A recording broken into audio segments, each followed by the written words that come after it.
Salesforce versus HubSpot, email marketing showdown. Choosing a platform is really choosing a sales motion. Salesforce versus HubSpot for email marketing isn't a branding debate. It's a decision about how your revenue engine will run for the next 3 to 5 years. Email is still one of the most efficient channels in B2B, with research commonly cited around $36 in return for every $1 spent when programs are executed well. That's why this choice impacts pipeline, not just tooling preferences. At the same time, B2B email is competitive. Open rates typically sit somewhere in the 26 to 42% range, and click-through rates tend to hover around 2 to 4%, depending on list quality, industry, and measurement methodology. Those are thin margins, which means your platform needs to make segmentation, compliance, and workflow execution easier, not harder. The goal is fewer batch and blast sends and more targeted journeys that earn attention and clicks. In this guide, we'll compare Salesforce and HubSpot through a B2B sales lens, deliverability discipline, automation depth, AI that actually helps, SDR workflows, pricing realities, and implementation overhead. We'll also be direct about what platforms can't fix, bad lists, and weak messaging, and where our team at SalesHive typically plugs in as a cold email agency and SDR agency to turn whichever stack you choose into meetings and revenue. Why email still drives B2B revenue, even when it feels saturated? Email continues to be the daily driver for B2B marketing and outbound because it's measurable, scalable, and easy to connect to pipeline outcomes. Surveys frequently show that a large majority of B2B marketers rely on email newsletters as a primary content format, and many rank email as their most effective distribution channel. For sales teams, that matters because marketing emails shape awareness, while SDR emails create conversations, and prospects experience both as one continuous journey. Benchmarks also tell a useful truth. Performance varies widely, but email still works when it's relevant. Some 2025-style benchmark roundups report opens around 41.7% with CTR near 3.18%, while other datasets show more conservative results like 26.7% opens and about 2.13% CTR. The spread isn't noise. It's a reflection of targeting, deliverability, and whether the message is actually aligned to the buyer's job to be done. This is why platform choice is really operating system choice. The platform influences how fast you can launch new journeys, how clean your data stays, how easily SDRs can work from the CRM, and how consistently you can learn from results. When email performance lives in the 2 to 4% click band, small execution wins compound into meaningful meeting volume over a quarter. A practical decision framework: start with the funnel, not the feature list. The most reliable way to choose between Salesforce and HubSpot is to map how buyers actually move through your funnel.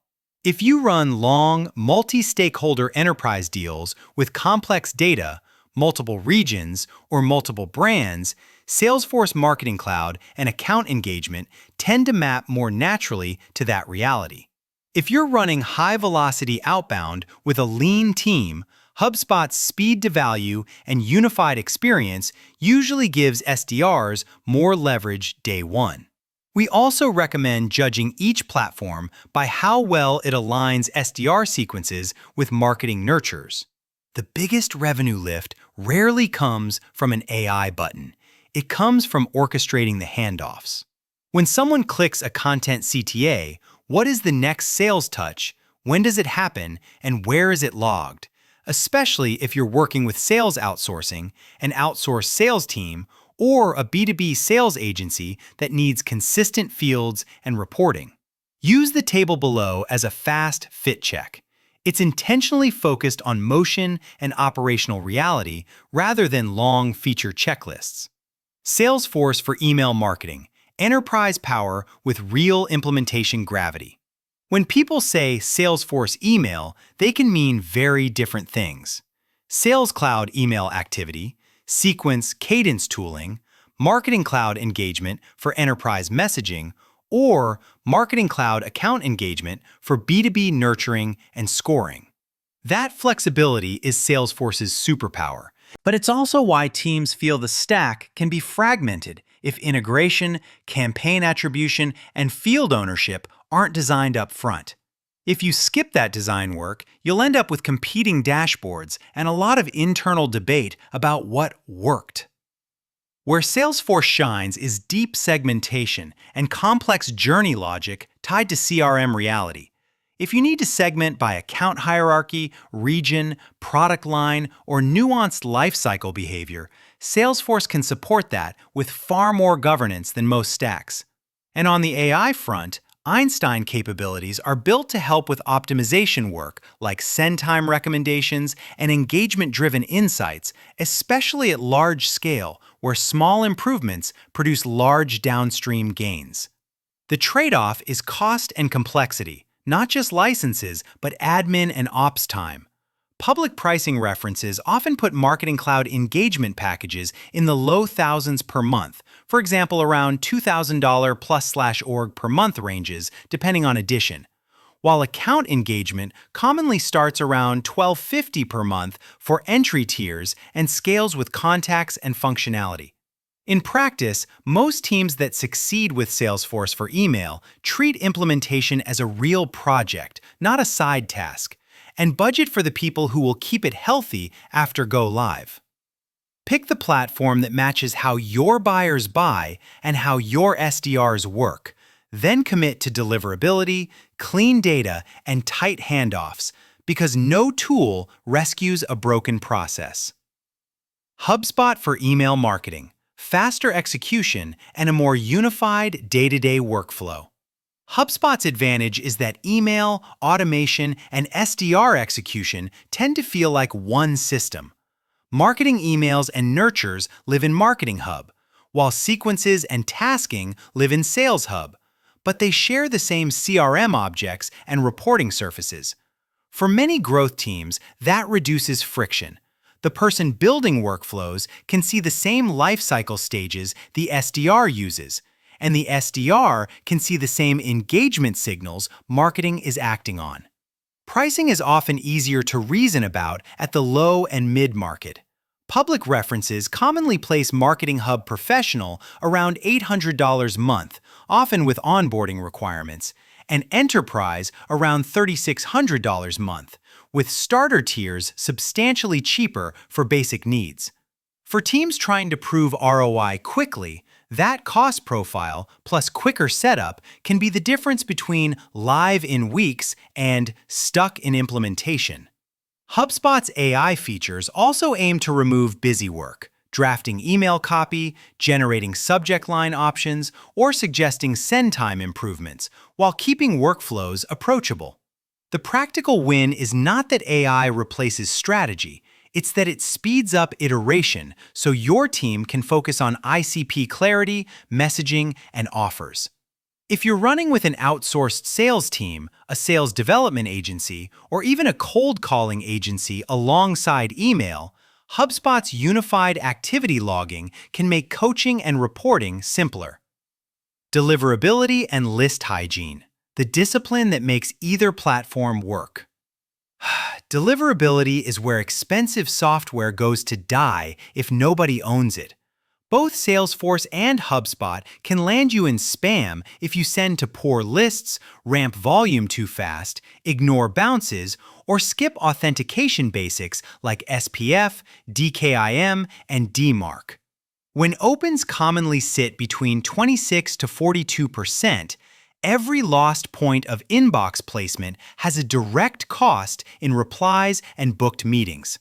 One of the most common mistakes we see is treating either platform like just an email blaster. Teams pay for segmentation, automation, and reporting, then send generic monthly newsletters or one-size-fits-all outbound. The fix is operational. Assign a deliverability owner, review bounce and complaint rates weekly, and clean lists monthly so your domain reputation doesn't quietly degrade until performance falls off a cliff. If your biggest bottleneck is list quality, no platform upgrade will save you.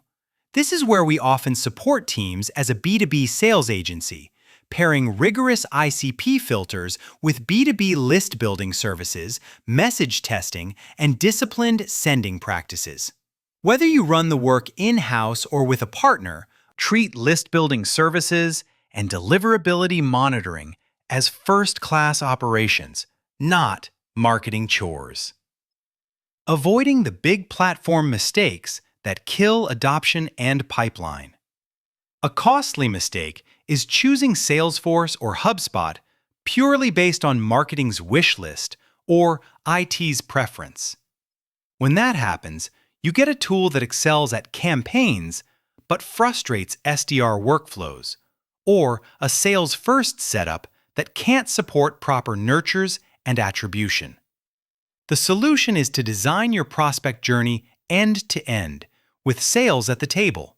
Then select the platform that supports that journey with the least friction. Another common failure mode is over-engineering Salesforce or underusing HubSpot. Salesforce teams can drown in complexity, building elaborate journeys without clear ownership, while HubSpot teams sometimes run a minimal setup for years and never invest in lifecycle governance, lead routing, or reporting depth. Right-sizing is the move. Start with 1 or 2 high-impact journeys, prove performance, then add complexity only when there's a clear use case and an accountable owner. Finally, don't assume the tool fixes weak messaging or low-quality targeting. If you migrate bad lists and generic copy from one platform to the other, you'll usually get the same results with a new invoice. The real improvement comes when you use the project to tighten your ICP, rebuild sequences and nurtures around actual buyer intent, and align reporting so your team can coach toward better replies and meetings. Optimization that actually moves metrics. AI for ops, humans for strategy.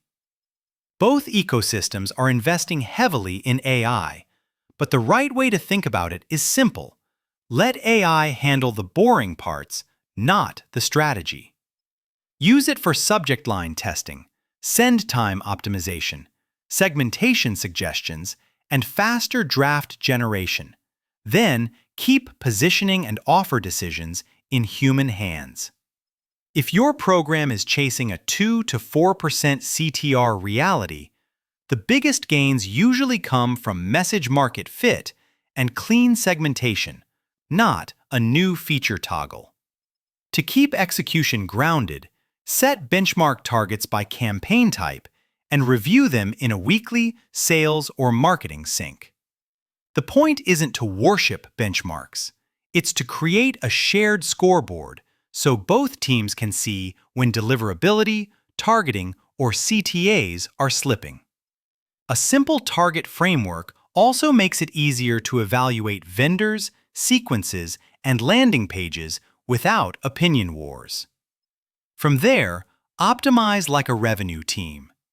Tighten audience definitions, test one variable at a time, and make sure the next SDR action is defined when a prospect engages. When email and calling are coordinated, especially if you're using cold calling services or B2B cold calling services alongside email, your results usually improve because you're reaching buyers in the channel they'll respond to on that day. Next steps. How to make the decision and get to meetings faster. If you're evaluating both platforms, run a controlled pilot instead of debating opinions. Pick one high-impact journey, like webinar follow-up or outbound to a new segment, and build it in Salesforce and HubSpot. Track build time, reporting clarity, SDR adoption, and real performance. Then, decide based on which system produces consistent execution with the least operational drag. Regardless of platform, tighten your data model and integrations so fields like lifecycle stage, account owner, last SDR touch, and qualification criteria are reliable. Dirty or duplicated data sabotages even great workflows, especially when you're trying to coordinate marketing nurtures with sequences and call tasks. If your SDRs are your primary growth lever, optimize for the CRM experience they live in every day rather than chasing feature depth they won't use. When your constraint isn't software, but capacity and execution, that's where we typically help. SalesHive has operated inside both Salesforce and HubSpot environments since 2016, running cold email, calling, and full SDR programs with consistent tracking and reporting. And we've booked 100,000 plus meetings for 1,500 plus clients. If you're looking to hire SDRs, scale an outsourced B2B sales motion, or augment your team with an outbound sales agency that can plug into your stack, the fastest path is usually nail the ICP, clean the data, launch a few core journeys, and iterate weekly based on what the inbox and buyers are telling you.